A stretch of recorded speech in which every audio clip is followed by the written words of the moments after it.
진보 세력의 타락은 대한민국의 국가적 불행이다. 한국 현대사는 산업화 세력과 민주화 세력의 팽팽한 긴장 속에서 위기를 뚫고 제도를 개선해 간 변증법적 발전의 과정이기 때문이다.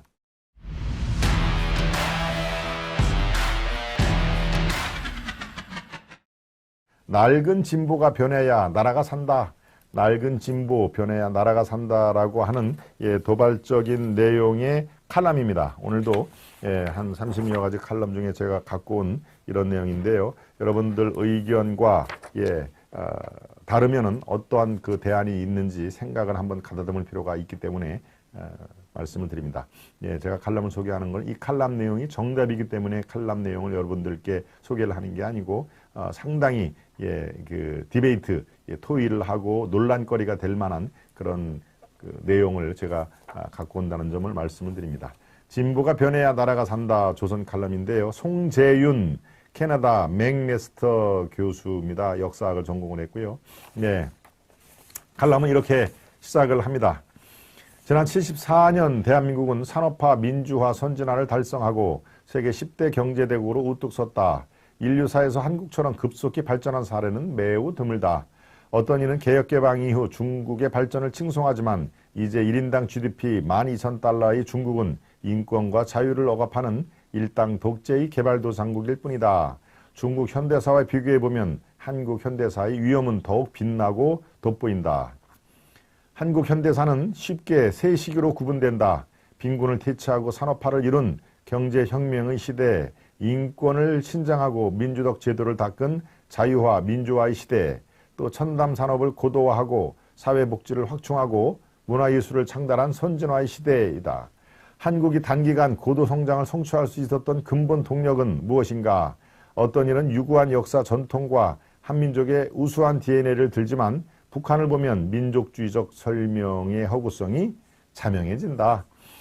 한국 현대사의 발전은 정부와 국민이 힘을 합쳐 자유민주주의 이념 아래 개방주의 시장경제에 따라 수출 주도형 성장 전략으로 치열한 경쟁을 뚫고 전 세계로 뻗어나가 범인류적 공생 번영에 이바지해온 결과다. 권위주의 개발 독재는 자유민주주의와 모순되었기에 시민사회는 도도한 저항과 격렬한 투쟁으로 정치적 민주화를 이끌었다. 그 70여 년의 격변을 돌아보면 위정자, 기업인, 근로대중, 전문 관료, 과학자, 기술자, 민주투사, 공무원 교육자, 문화예술인까지 모두 맡은 바 자리에서 큰 역할을 했다.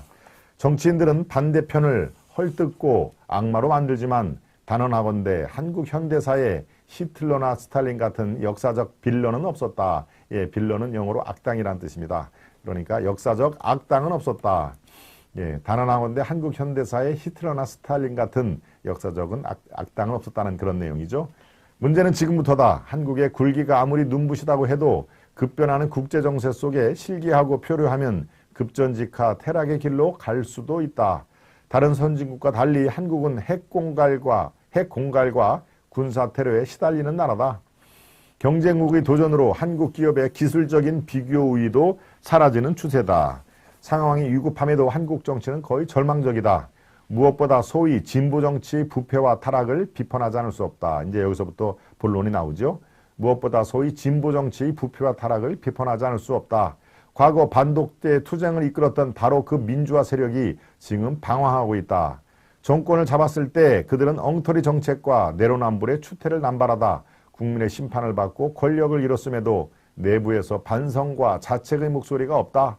대신 그들은 가장 쉽게 정권을 탈환하기 위해 무리수를 두고 있다. 이태원의 비극을 제2의 세월호 참사로 극화해 정권을 파괴하겠다는 운동권 특유의 증오 마케팅이 또 시작됐다. 바로 직전에 제가 말씀드린 거하고 아주 맥락이 똑같죠. 이태원의 비극을 제2의 세월호 참사로 극화해서 정권을, 윤석열 정권을 파괴하겠다는 운동권 특유의 증오 마케팅이 또 시작됐다. 특이하게도 한국에선 대통령 선거가 끝나면 곧바로 정권 퇴진 운동이 시작된다. 자칫 선거 불복이라 비판받을 수 있기에 반정권 세력은 일단 숨을 죽이고 기회를 엿본다. 새 정권이 실수를 범하거나 불의의 재해가 터질 때면 기다렸다는 듯 그들은 정권 퇴진을 부르짖는다. 과거를 돌아보면 진보 정권이 물러나고 보수 정권이 들어설 때 정권 퇴진 운동은 더욱 극렬하게 일어났다. 국민이 극심한 공포에 휩싸이거나 큰 슬픔에 사로잡힐 때 들불처럼 거세게 정권 타도의 운동이 일어나 전국을 덮치는 쓰나미가 됐다. 불의의 사고가 터지면 정부는 혼란을 수습하고 위기를 관리할 책임이 있다. 안전사고가 발생할 때 정권이 퇴진해야 한다면 외교, 안보, 정치, 경제의 막중한 책무는 누가 책임진단 말인가. 결국 대중적 분노를 자극해서 권력을 되찾겠다는 얄팍한 정치 선동일 뿐이다. 판에 박힌 그 수법은 이미 공식화된 진보집권 플랜이 된 듯하다. 미래의 비전이나 건설적 대안이 없기에 그들은 권력투쟁의 암수와 정권 탈환의 꼼수만 모색한다. 진보 정권은 정권을 다시 잡아서 무엇을 하려는가? 탈원전 재개하고 4대강 보 해체하고 사드 배치 철회하고 재벌 총수 잡아놓고 태양광 이권 나눠먹고 흑석동 건물 사고 친일파 사냥하고 한미동맹 약화시키고 운동권 생태계 복원하고 중국 눈치 살피면서 북한의 뒷돈 챙겨줄 계획인가. 네, 상당히 구체적으로 쭉 나열을 했죠. 네, 이제 이 칼럼의 마무리 부분입니다. 진보 세력은 구태의연한 증오 마케팅 대신 타당한 발전 전략과 합리적 정책 비전으로 공명정대하게 제대로 된 진보 집권 플랜을 세워보라.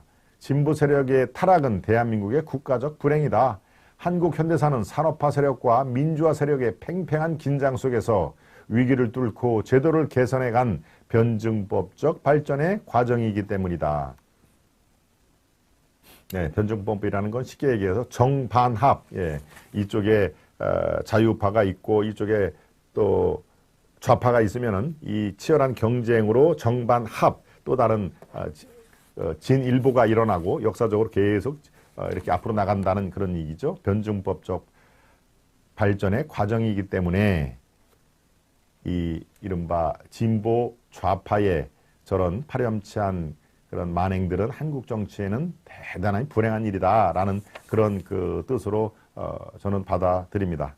예, 한국 현대사는 산업화 세력과 민주화 세력의 팽팽한 긴장 속에서 위기를 뚫고 제도를 개선해간 변증법적 발전의 과정이기 때문이다.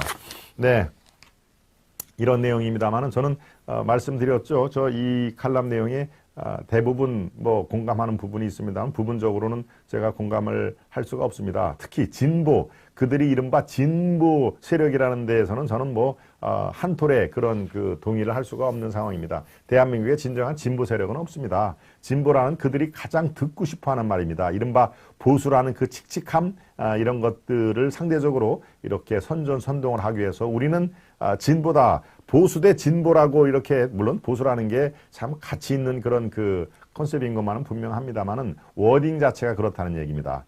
예, 저쪽은 아주 칙칙한 보수고 우리는 진보 세력이다라고 진보라는 말을 가장 듣고 싶어 하는데요. 예, 저는 대한민국의 진정한 진보 세력, 진정한 진보 정당은 없다라고 판단을 합니다. 네, 그저 예, 종북 좌파 세력이 진보를 참칭하고 있다라고 저는 판단이 드는 것입니다. 네, 토미리스님이 들어오신 모양이네요. 예, 토미리스님, 왕돈이님. 이젠 이재명 세자 듣기 싫다. 김 박사도 이젠 그 이름, 이재명 석자라는 것도 듣기 싫다. 이재명은 아주 이름만 들어도 아주 실증난다라는 말씀을 해주셨는데요. 네, 극단 좌파가 다수죠. 대한민국에는 아주 소수, 대한민국의 진보는 아주 소수에 불과하다고 봅니다. 예, 우리 해가님, 예, 저와 같은 의견이시고요. 예, 효당무화님, 예, 옳은 말씀입니다라고 제 말씀에 예, 박수를 보내주셨습니다. 도덕 상식 법치님, 모르쇠 천주교, 사실 저들은 진보가 아니죠. 루카님, 예, 터미니스님, 건강하시다는 네, 우리 리치빌님의 안부 말씀이셨습니다. 석현님, 아케비님, 예, 아케비님도 맞습니다라고 말씀해 주셨고요. 석현님은 오늘 제가 처음 이름을 불러드린 것 같은데요. 석현님 앞으로 자주 종종 예, 뵙기를 예, 기대하고 있겠습니다. 네. 말씀을 드렸다시피 낡은 진보, 그들이 변해야 대한민국이 산다라는 말씀을 해드렸습니다.